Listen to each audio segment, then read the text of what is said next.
Kannauj Lok Sabha seat आज फिर से चर्चा में है, लेकिन हम आज की बात नहीं करेंगे, बात करेंगे साल 2000 की। वो साल था 2000, वजह थी कन्नौज लोकसभा सीट का चुनाव। वो चर्चा में इसलिए थी क्योंकि सपा ने सारी सीटों पर, यूपी की सारी सीटों से प्रत्याशी तो घोषित कर दिए थे, लेकिन मुलायम परिवार का गढ़ माना जाने वाला कन्नौज जो अपने प्रत्याशी के लिए तरस रहा था, या कहें कि सस्पेंस बना हुआ था। जी हां, आप समझ चुके हैं, हम बात कर रहे हैं मुलायम परिवार का गढ़ माने जाने वाले कन्नौज लोकसभा सीट के बारे में। नमस्कार, स्वीकार करिए, मैं हूं स्वाधीन और आप देखना शुरू कर चुके हैं इंडिया न्यूज डिजिटल। तो फिर बात हम करते हैं साल 2000 का, वो दिन जब कन्नौज और कन्नौज के लोग टकटकी लगाए देख रहे थे कि आखिर मुलायम परिवार का वो कौन सा चेहरा या पहलवान नेताजी आज किस चेहरे को कन्नौज की कमान देंगे।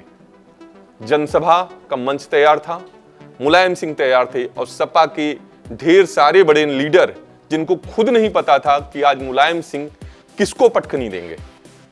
खैर, जनसभा शुरू होती है, सपा के समर्थक, नेताजी के समर्थक, लोकल लीडर सपा जिंदाबाद, मुलायम सिंह जिंदाबाद के नारे लगाते हैं और वो नारे खूब गूंजते हैं।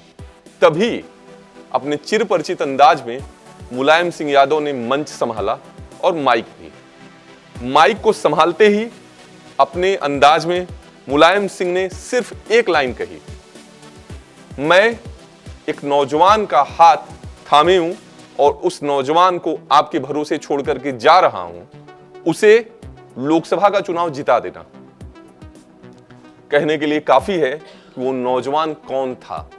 हम समझ रहे होंगे, आप भी समझ रहे होंगे, लेकिन हमें बताना जरूरी है कि वो नौजवान था अखिलेश यादव। जी हां, यूपी की राजनीति में एक ऐसा चेहरा जो पहले तो मुलायम सिंह यादव के सुपुत्र के तौर पे जाना गया था, लेकिन यूपी की राजनीति या सियासत के लिए नया था। बिल्कुल सही आप समझ रहे हैं। खैर, हम चलते हैं फिर उस सभा की तरफ, उस सभा की बात करते हैं, उसको समझने की कोशिश करते हैं।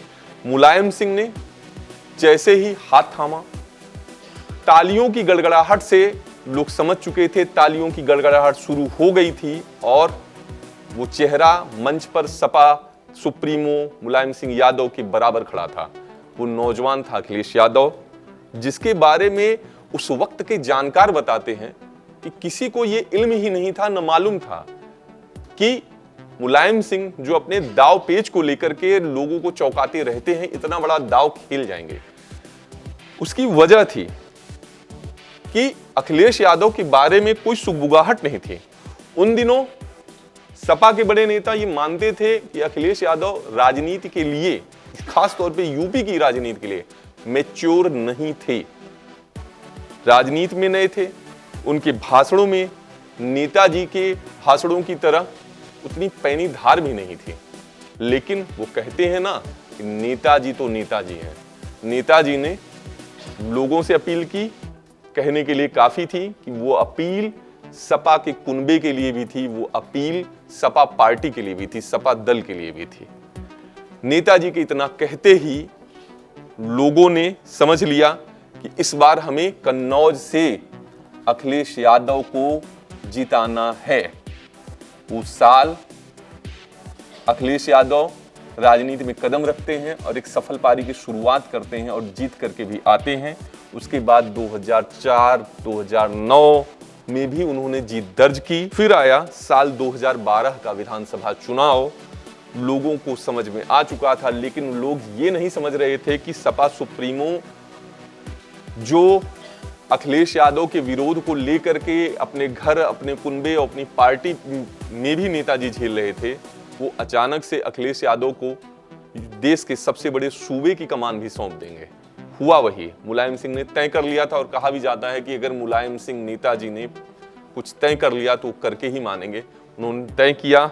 2012 के चुनाव में अखिलेश यादव को पूरी तरीके से लॉन्च किया गया, सपा जीत करके आई और अखिलेश यादव देश के सबसे बड़े सूबे के एक युवा मुख्यमंत्री के तौर पर कुर्सी संभालते हैं।